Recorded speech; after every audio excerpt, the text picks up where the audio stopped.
And welcome back to America Right Now. I'm Tom Basili. A drive-by impeachment in the House sets up an unprecedented trial in the Senate. Democrats weaponizing the Constitution for their political agenda and keep Donald Trump front and center beyond the inauguration. That's their plan. But is it all legal? We're joined by Thane Rosenbaum, distinguished university professor at Touro College Law School and author of Saving Free Speech from Itself. And we're welcoming back John Malcolm, vice president for the Institute for Constitutional Government at the Heritage Foundation. To you both. It's a mouthful, John. I'm sorry. Let's start with impeachment to you both. Nancy Pelosi and House Democrats ran what I've been calling this drive-by impeachment this week. No hearings, no ability for the president to defend himself. Professor, isn't this what the framers cautioned us against, using impeachment as a political weapon? Right, Tom. In fact, I would say that the founding fathers were very clear that the impeachment process was an extraordinary remedy. And the fact that it was used twice in one administration is extraordinary in itself. Also, Congress is a deliberative body. And so the expectation is that they would deliberate. And it appears that there was no deliberation here. There was no impeachment inquiry. The Judiciary Committee did not take testimony. There was no document production. The House Democrats are saying everything was on television. There's nothing else to see. It's automatic.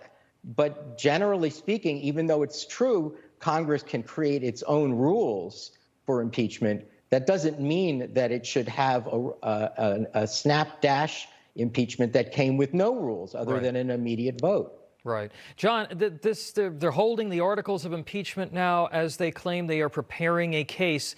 This is totally backwards, isn't it? Aren't you supposed to have a case and have the hearings and then, and be on firm ground before you go through this? Yeah, look, I think that's right. But of course, as the professor pointed out, the House has the sole power of impeachment and they can set their own rules. It does sort of give a sense of being unfair. The president hasn't had time to prepare a defense or to make any kind of arguments. But, the House does get to set its rules. Obviously, President Trump's term is coming to an end, and they wanted to act very, very quickly, and they did so. Presumably, the president, he'll actually be the former president when this trial takes place. Whether it should take place or not is a different story. He'll be given an opportunity to hire his lawyers and prepare a defense and to present it. But, who knows? Let's talk about that. Professor, how would a trial in the Senate work for a president after he had left office? And is it constitutional? Well, Tom, I'm sure the president's lawyers, should there be a trial before the Senate, will file an immediate motion to dismiss to say impeachment is a specific purpose. It's to remove a president from office, not to retroactively punish him as a private citizen. And this body, the Senate, this is what President Trump's lawyers will say, does not have the constitutional authority to conduct a Senate impeachment trial to remove a president who's no longer in office. Essentially, the president, his lawyers would say, has run out the clock, so to speak. Your opportunity to convict him of high crimes and misdemeanors has passed the moment he leaves the White House. So, Professor, let's follow that through. They would make an objection, but who would they be making the objection to? Would they be making it to the Chief Justice of the Supreme Court, or would they be making it likely to Kamala Harris, the new Vice President and President of the Senate? I see John is smiling because we're both thinking the same thing. But yes, it's very interesting. It's unprecedented, Tom. Nothing like this has ever happened. Technically, the Supreme Court justice sits as the presiding judge in a Senate impeachment trial for a president of the United States. But once again, Donald Trump would be a private citizen. So there, it looks like it should then be the vice president of the United States, Kamala Harris. But could anyone have a conflict of interest than Kamala Harris? So again, that would be yet another argument the president's lawyers would make. Give me a break. The vice president who just took office, she's now the presiding judge. We couldn't possibly get a fair trial here. So if they wanted to throw this out, then does it then, just from a process standpoint, so our audience knows, would it then likely get kicked to the Supreme Court to determine whether or not the Senate has jurisdiction? No, that's not going to happen. So just as the House has the sole power to impeach, the Senate has the sole power to try impeachment. So there would be a motion to dismiss that would be filed with the senators.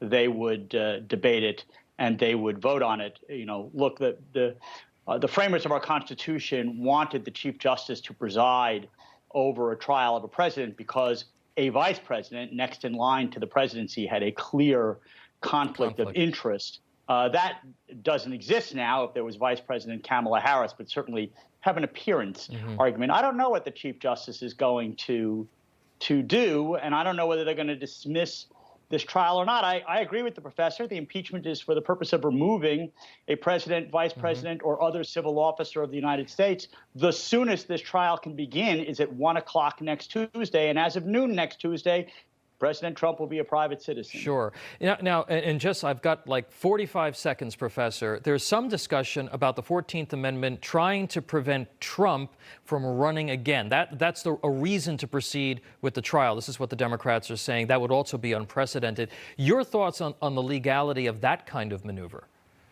Well, Tom, I didn't see that Section 3 of the 14th Amendment even mentioned in the article of impeachment. So they're not really invoking that. That remedy, again, is there for a president who's engaged in insurrection and rebellion. If that's proven, he or she could be stripped from or disqualified from running again.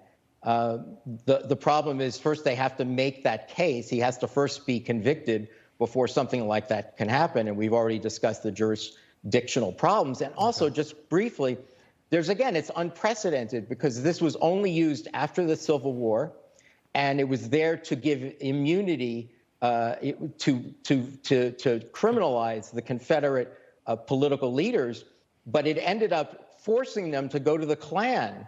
And Congress ultimately decided with President Grant to repeal and give them immunity because you're obviously alienating an entire group of people who are now being told they can't run for political office.